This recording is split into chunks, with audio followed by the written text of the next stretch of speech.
guys, welcome back to Bible Fun with the Nuns.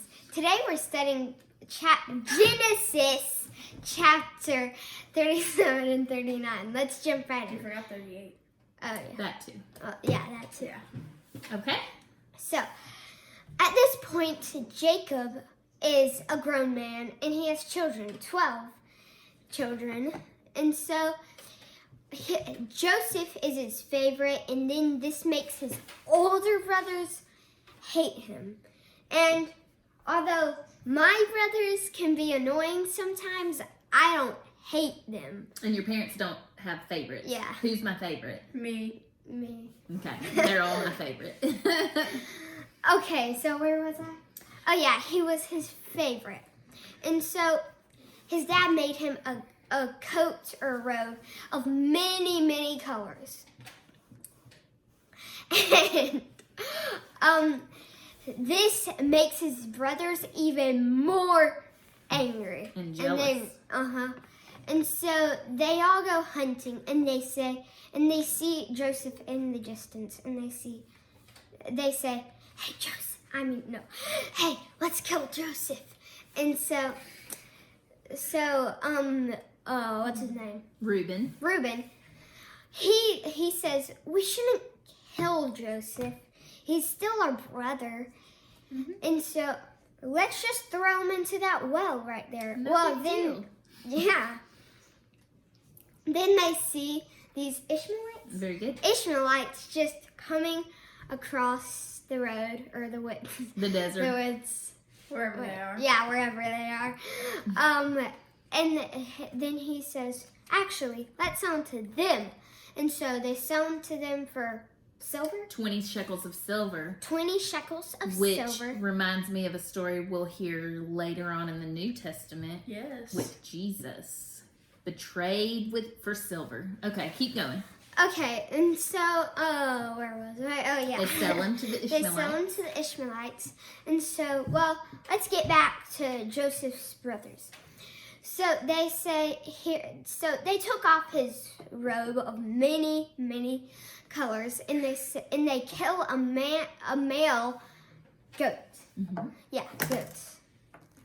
And they take the blood of the male goat and spread it on the, what's it called? The robe, the coat. Mm-hmm. And they go back to their dad and say, inspect this. Is this your son's? And then he says, well, Joseph's dad, Jacob, he says, yes, this is my son's. And he is very, very, very sad. And so then what happens is the brothers say, he must have gotten killed by a wild animal. And they lie. They lie. And so, okay, after that, real quick, Judah and Tamar in chapter 38. Jacob's sons are getting older and they're having families of their own. Mm-hmm. And so Judah's sons are older and Judah helps his oldest son, find a wife. And her name was Tamar, and the Bible tells us that was wicked, and so the Lord put him to death. And so when died, the rule of the Bible was if a woman's husband dies and the next oldest brother isn't married, that's who she gets to marry. So that was kind of weird, and I think it was maybe a situation where the next son didn't really want to marry her. I don't know. And so his name was Onan. But the Bible tells us that he was also wicked in the sight of the Lord, so God put him to death also. And then Jacob's other son was too young to marry. He was super young, but Judah's like, I promise you when he gets older, you can marry him. But then when that son's finally old enough, it seems like Judah forgets about Tamar, or he doesn't keep his word. So Tamar gets scared and she tricks Judah so that she can have a child. And then back to the story of Joseph in chapter 39. So Joseph ends up in Egypt. The Ishmaelites take him. Joseph ends up in Egypt, and he gets thrown in jail for something he didn't do. Okay, so first, let's back up a little bit. So he becomes second in command to Potiphar. Potiphar's super, super powerful. And he goes and works for Potiphar, lives in his house, and basically runs Potiphar's household. But Potiphar even notices that his house is more successful because Joseph lives there. And that reminds us of what we saw when Jacob lived with Laban. He saw blessings and success that came from God. And so here we see this again with Potiphar and Joseph. And so Potiphar left everything for Joseph to take care of. But the only problem was Potiphar had a super tricky wife who lied and got Joseph in trouble with her husband Potiphar, and so Potiphar put him in prison. There you go, John. Yes, he put him in prison. I have an itch. Let me scratch it. And this was a prison where all of the king's, prisoners were held.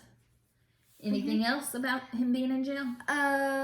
What about the taster one? Okay, that's going to be tomorrow. Oh, We're okay. super excited, and that's why it's important for us to tell about the king's prisoners are here also. But the Bible tells us here, when Joseph is in jail, we can get nervous and maybe fearful for him. But the Bible tells us, but the Lord was with Joseph and showed him steadfast love and gave him favor in the sight of the keeper of the prison. And then the keeper of the prison put Joseph in charge of all the prisoners in the prison. So no matter where Joseph goes, God seems to bless him and take care of him. Yes. So, John, what was your takeaway from today? Oh, wait. What about the part where he becomes king and stuff like that?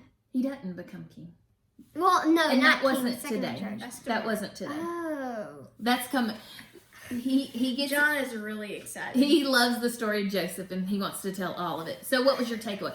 It ends right there. He's in jail right now. Tomorrow we will continue.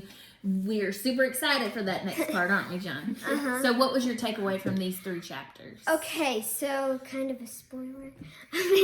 But, so remember when all of his brothers sold him and stuff like that? Well, in chapter 39, I don't know what you're going to say. okay, Maybe. where he becomes king? I mean, not king, second in charge. Yes, 39. Yes, correct. So all of his brothers come over to him and they're like, Oh, this is coming Yes. up. This is coming up. yeah, I know, I told you. Okay. No, you told me your favorite. You told me. Jeb, we're filming, buddy. We're super professional. No, you said your favorite part was about him getting thrown into prison, but God has a good plan for it. We don't have to do the Wait. spoilers. But, okay, so just stop it. No, we're gonna keep going. We filmed way too much to stop. Okay, Jax, what was your takeaway? So my takeaway is how God has always had a plan for Joseph since the beginning. So this not only applies to Joseph, but it also applies to our lives. When we go through those hard times like Joseph, you know, getting thrown into jail and then thrown into a pit before that, and everyone hating him. He's had a hard life. Yes. Well, even though he's had such a hard time, this is really leading up to a big climax where eventually he becomes really powerful, and it's so special how God has a plan for us. Agreed. John, you told me your takeaway was every action, whether it's good or bad. Yeah, it was about that, like, so they did something wrong, his brothers, and then Joseph ends up coming in charge, and that shows that there's, every action, there's a consequence. Say it to them. Okay, It shows so what? Every action. every action has a consequence. If you do something good, then there's probably going to be a good consequence. If you do something bad, well, not the best. And yeah. Agreed. That's a good lesson. So my takeaway today is about, we are a hot mess today. Yes. I just hope you enjoy the crazy show. Is about how God is always in control. There's nothing in our lives that takes him by surprise. There's nothing in our lives that he does not have full control over. In Joseph's life, we see some awful things happen to him that look like the worst thing that could ever happen to us. But I love that no matter what happens to Joseph, we can always see God's hand on him. And we see Joseph make the best of his situation. His brothers sell him into slavery. Well, he becomes the best slave that there is. So much so that he gets to become second in command to Potiphar. His boss's wife lies about him and he's thrown into prison. Well, again, he becomes the best prisoner there is. So much so that he becomes in charge of all the prisoners in the prison. So Joseph seems to know that God has a purpose for his life, and he doesn't let anything that happens in his life keep him from fulfilling his purpose. So where some of us would say, oh, things did not go like I had planned, this is not the life I expected, okay, all my hopes and dreams are out the window. That's not what Joseph said. He knew his purpose ever since he was a little kid, and he had those dreams that he had in chapter 37. And whatever happens to him, good or bad, he will continue to work hard to fulfill the purpose that God called him to. So for today's challenge, our questions are, how can you use your circumstances to live for God?